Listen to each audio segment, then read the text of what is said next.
죄송합니다. 1장 1절부터 5절까지만 보겠습니다. 1장 1절부터 5절까지만 보겠습니다. 돌아가며 읽겠습니다. 사사들이 치리하던 때에 그 땅에 흉년이 드니라. 유다 베들레헴에 한 사람이 그의 아내와 두 아들을 데리고 모압 지방에 가서 거류하였는데 그 사람의 이름은 엘리멜렉이요 그의 아내의 이름은 나오미요 그의 두 아들의 이름은 말론과 기련이니 유다 베들레헴 에브라 사람들이더라. 그들이 모압 지방에 들어가서 거기 살더니 나오미의 남편 엘리멜렉이 죽고 나오미와 그의 두 아들이 남았으며 그들은 모압 여자 중에서 그들의 아내를 맞이하였는데 하나의 이름은 오르바요 하나의 이름은 루시더라. 그들이 거기에 거주한 지 10년쯤에 함께 읽겠습니다. 말론과 기련 두 사람이 다 죽고 그 여인은 두 아들과 남편의 뒤에 남았더라. 이어서 룻기 4장 13절부터 17절까지 보겠습니다. 4장 13절부터 17절까지입니다. 4장 13절부터 17절까지 말씀 역시 돌아가며 읽겠습니다. 이에 보아스가 룻을 맞이하여 아내로 삼고 그에게 들어갔더니 여호와께서 그에게 임신하게 하심으로 그가 아들을 낳은지라. 여인들이 나오미에게 이르되 찬송할지로다. 여호와께서 오늘 내게 기업 물을 자가 없게 하지 아니하셨도다. 이 아이의 이름이 이스라엘 중에 유명하게 되기를 원하노라. 이는 내 생명의 회복자이며 내 노년의 봉양자라. 곧 너를 사랑하며 7 아들보다 귀한 네 며느리가 낳은 자로다 하니라. 나오미가 아기를 받아 품에 품고 그의 양육자가 되니 함께 읽겠습니다. 그의 이웃 여인들이 그에게 이름을 지어주되 나오미에게 아들이 태어났다 하여 그의 이름을 오벳이라 하였는데 그는 다윗의 아버지인 이새의 아버지였더라. 아멘. 사사들이 다스리던 이스라엘의 어느 시기에 아주 큰 흉년이 들었습니다. 이 흉년의 여파는 떡방앗간이란 풍족한 의미를 가진 베들레헴 땅에도 예외 없이 미쳤습니다. 얼마나 극심했던지 이 고장 출신의 엘리멜렉도 그의 아내 나오미와 두 아들을 데리고 고향을 떠나 모압이라는 곳으로 갔다고 합니다. 그런데 어려움과 고통을 피해서 피신했던 모압 지방에서 나오미의 가족은 더 큰 공고와 괴로움, 상실감에 빠지게 됩니다. 그 가족의 가장이었던 엘리멜렉이 죽은 것입니다. 설상가상으로 그 아버지를 대신하여서 가족을 부양해야 했던 두 아들마저 갑작스럽게 죽었습니다. 이제 이 가족에게는 늙고 힘없는 나오미와 그리고 허망하게 세상을 떠난 두 아들의 아내들만이 남았습니다. 어떻게든 살겠지요 라고 우리의 관점으로, 현대의 관점으로 나오미의 상황을 쉽게 추측하는 것은 옛날 고대의 삶의 모습들을 도외시하는 겁니다. 그 당시에는 지금처럼 식량이 풍부하지 않았을 뿐만 아니라 남성 중심으로 경제 생활이 돌아갑니다. 때문에 남자들 없이 남겨진 이 나오미, 특별히 두 며느리처럼 젊음과는 상관없는 이 나오미는 아주 곤란한 상황 가운데 처해 있는 겁니다. 이런 이유로 하나님께서는 이런 자들을 위하여서 친족끼리 가문의 기업, 토지를 보존해주는 법을 만들어 주셨습니다.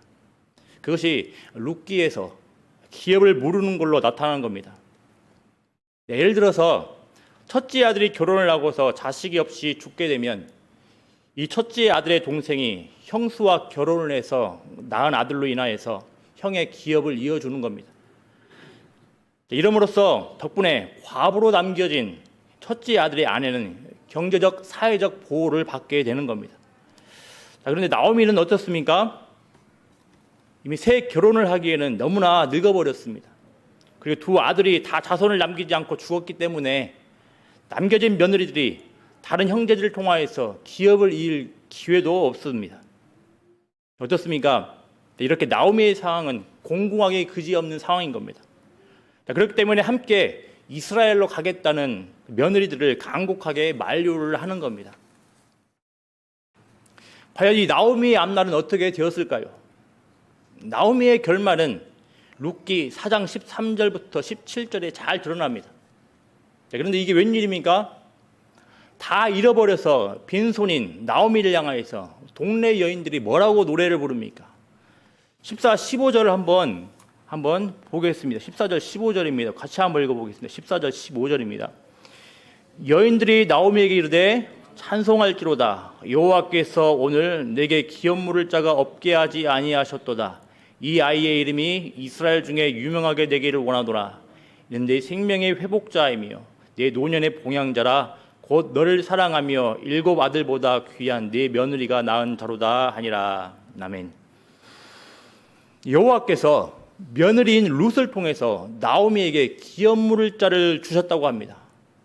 친족인 보아스와 룻의 결혼을 통해서 낳은 아이가 나오미에게 생명의 버팀목이 되었습니다. 나오미의 노년을 통해서 나오미의 노년을 부양해 줄 든든한 버팀목이 지금 생긴 겁니다. 누가 봐도 공공한 상황 가운데 빠져있던 이 나오미의 빈손에 늙어버린 맨 몸뚱이만 가졌던 이 나오미에게 과연 어떤 일들이 있었길래 이렇게 채워지고 회복되었을까요? 이에 대한 대답은 읽지 않았던 중간에 룻기 내용을 통해서 잘 알 수 있습니다. 2가지 정도로 과연 어떤 일이 있었는지 아주 간략하게 살펴보고 이를 통하여서 현실의 괴로움과 좌절이 어떤 방식으로 회복될 수 있는지 살펴보도록 하겠습니다. 첫 번째로는 배후에서 세세하게 간섭하시고 인도하시는 하나님의 섭리입니다. 배후에서 인도하신다는 것은 눈에 보이는 예측이 가능한 선에서만 인도하시는 게 아니라 눈에 보이지 않는 상황 가운데서도 우리의 예측과 판단을 뛰어넘어 인도하신다는 걸 말합니다. 또한 잘 나갈 때만이 아니라 밑바닥까지 친 상황에서도 인도하신다는 걸 말합니다. 이 여호와 하나님의 은혜가 어떻게 임합니까? 우리 2절, 3절 말씀을 한번 보겠습니다. 한번 띄워봐 주십시오. 2절, 3절입니다. 같이 한번 읽어보겠습니다. 그 사람의 이름은 룻이 가서 베는 자를 따라 밭에서 이삭을 줍는데 우연히 엘리멜렉의 친족 보아스에게 속한 밭에 이르렀더라. 아멘. 나오미를 봉양하기 위하여서 이삭을 주우러 온 룻은 아주 우연히 보아스에게 속한 밭에 이르게 됩니다. 자, 그런데 이 보아스는 또 우연히 누구라고 소개하고 있습니까? 나오미의 남편이었던 엘리멜렉의 친족이라고 합니다.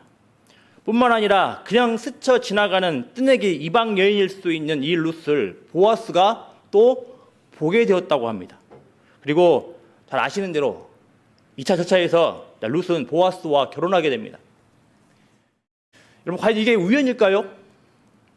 우연치고는 너무나 기가 막히지 않습니까? 이에 대한 대답이 4장 14절에 잘 나타납니다. 이게 우연인지 아닌지 대답이 잘 나타납니다. 뭐라고 이야기를 합니까? 여인들이 나오미에게 이르되 찬송할지로다. 여호와께서 오늘 내게 기업 물을 자가 없게 하지 아니하셨도다. 이 아이의 이름이 이스라엘 중에 유명하게 되기를 원하노라. 아멘. 동네 여인들은 룻과 보아스의 만남을 주선해 주니 누구라고 노래를 합니까? 찬양합니까? 여호와께서 이렇게 배후에서 세세하게 간섭하시고 인도하셨다고 말을 합니다. 이런 하나님으로 인하여서 나오미가 회복되었다는 겁니다. 결코 우연이 아니랍니다. 우연인 것처럼 보일 수는 있겠으나 이 세상에 우연이란 존재하지 않는 법이랍니다. 모든 것이 하나님의 손 아래에 있는 것입니다. 섭리의 보호 아래에 있는 겁니다. 섭리란 무엇입니까? 웨스트민스터 소리문답 11문답에서는 이 질문 앞에서 이렇게 진술합니다. 하나님께서 섭리하시는 일은 모든 피조물과 그 모든 활동을 가장 거룩하고 지혜롭고 능력 있게 보존하시며 통치하시는 겁니다. 나오미와 동일한 하나님의 백성인 우리 또한 나오미처럼 깊은 좌절과 공금함에 빠져 있을 수 있습니다. 답이 안 나오고 앞길이 막막한 경우가 분명히 있습니다. 그러다가 이런 상황까지 몰리게 되면 우리는 1장 20절과 같은 탄식을 하기도 합니다. 1장 20절에서 나오미는 뭐라고 탄식을 합니까? 한번 좀 같이 한번 읽어보겠습니다. 나오미가 뭐라고 탄식을 합니까? 나오미가 그들에게 이르되 나를 나오미라 부르지 말고 나를 마라라 부르나 이는 전능자가 나를 심히 괴롭게 하셨습니다. 나오미의 이름은 기쁨을 뜻합니다. 자, 그런데 이 나오미가 어찌나 괴롭던지 나오미라 부르지 말고 마라라고 부르라고 이야기를 합니다. 얼마나 괴롭던지. 우리 또한 이런 상황까지 몰리면 이렇게 기쁜 탄식을 할 수 있다는 겁니다.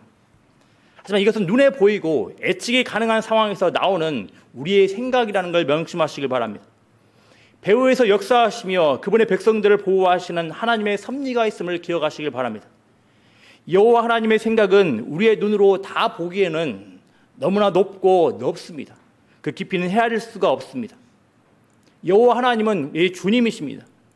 주님이시다라는 말은 우리 여호와 하나님은 우리의 생사 화복의 주님이실 뿐만 아니라 시간과 공간과 지구상의 모든 사람들, 우주 만물의 모든 것들의 주님이시라는 말입니다. 한 번도 주님으로서의 그 권세와 능력을 포기해 본 적이 없으신 영원한 주님이십니다. 그런데 이렇게 아주 놀랍게도 이 주님이 우리의 목자가 되셔서 양처럼 어리석고 연약한 우리를 인도하시겠다고 말씀을 하십니다. 그렇다면 우리의 할 바가 무엇입니까? 거창한 그 무엇을 생각하지 마십시오. 다만 이런 선하신 여호와 하나님을 신뢰하는 것. 기쁠 때나 슬플 때나 힘들 때나 힘이 넘칠 때나 우리의 삶을 세세하게 간섭하시고 인도하시는 여호와 하나님을 신뢰하며 주님과 동행하는 것. 여호와 하나님의 섭리 가운데 보호받고 있음에 확신하며 한 걸음 한 걸음 나아가는 은혜가 있기를 기도합니다.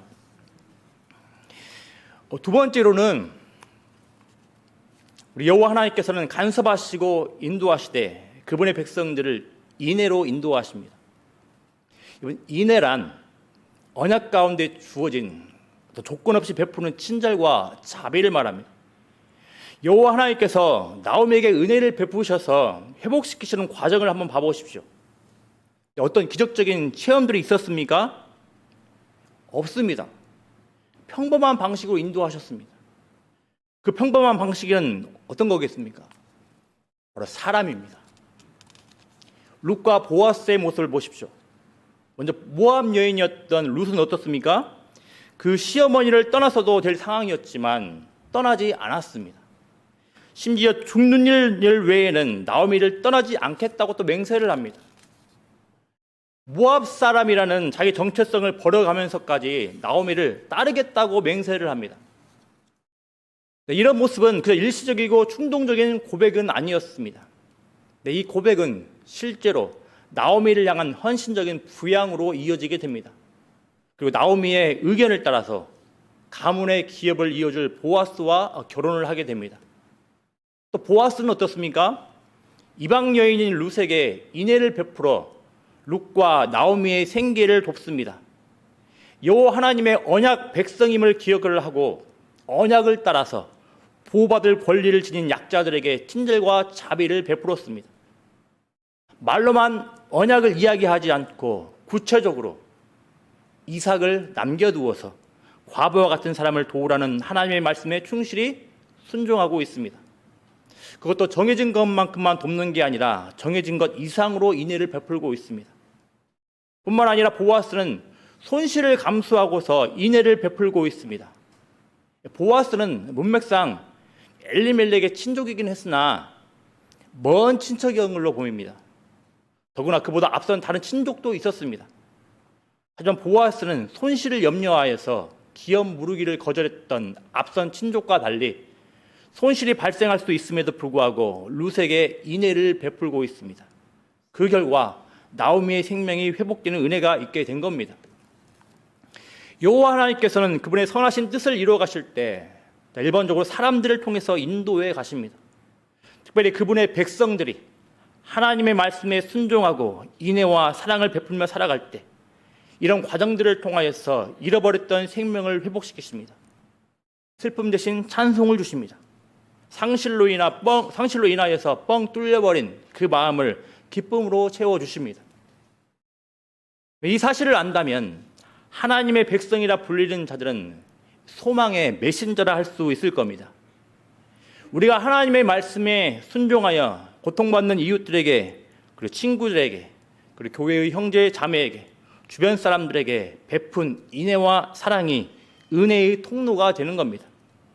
우리가 베푼 인애가 자칫 방황하며 시리에 빠진 자들을 살리는 생명의 도구가 될 수 있는 겁니다. 친절과 자비를 베푸는 삶을 살아가기를 바랍니다. 여호와 하나님께서는 우리의 불의와 불성실함에도 우리와의 언약에 신실하셨습니다. 우리에게 끊임없는 은혜를 베푸셨습니다. 여러분, 이 언약적 은혜를 기억하시길 바랍니다. 그리고서 우리 한 사람 한 사람과의 언약으로 맺어져 있는 교회의 지체들을, 그리고 이웃들을 돌아보시길 바랍니다. 분명 이 돌아보는 친절과 자비는 아무런 의미도 힘도 없는 게 아니라 축복의 통로로 이제 발견되게 될 겁니다. 간단히 말씀 정리하겠습니다. 나오미는 사랑하는 남편과 두 아들을 잃어버리고 고향 베들레헴으로 돌아왔습니다. 그리고서 금이 환영하지 못한 나오미를 보고서 안타까움으로 부르는 고향 사람들 향해서 이렇게 탄식을 합니다. 앞서서 우리가 이미 살펴봤습니다. 1장 20절에 뭐라고 이야기를 합니까? 나오미가 그들에게 이르되 나를 나오미라 부르지 말고 나를 마라라 부르라. 이는 전능자가 나를 심히 괴롭게 하셨음이니라. 하지만 나오미의 이 탄식은 끝이 아니었습니다. 끝이 아니었음을 알 수 있는 이유는 바로 나오미의 배후에서 세세하게 간섭하시고 인도하시는 여호와 하나님의 섭리가 있었기 때문인 겁니다. 그리고 자신을 향하여서 조건 없이 은혜를 베풀었던 룻이 있었기 때문입니다. 이 사실들을 안다면 우리는 나오미의 탄식이 어린 이 20절의 말씀을 이렇게 바꿔서 고백할 수 있을 겁니다. 제가 말씀드렸습니다. 나오미는 기쁨의 의미를 가지고 마라는 괴로움의 의미를 가집니다.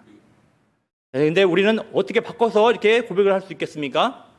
나를 마라라 부르지 말고 나를 나오미라 부르라.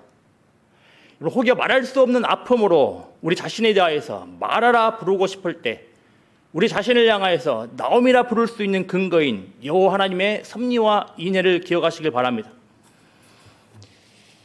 한 가지만 사족처럼 들리시겠지만 캄캄해 보이는 상황 가운데서도 소망을 가질 수 있는 이유 한 가지를 더 살펴보도록 하겠습니다.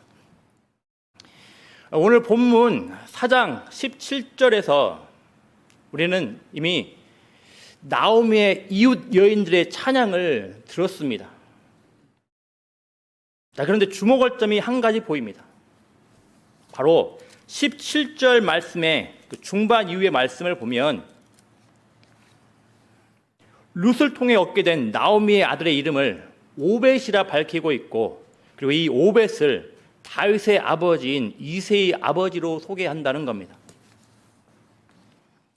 그리고 18절부터 22절까지 계보가 언급되고 있는데 이 계보의 중심 인물은 역시 누굽니까? 다윗입니다.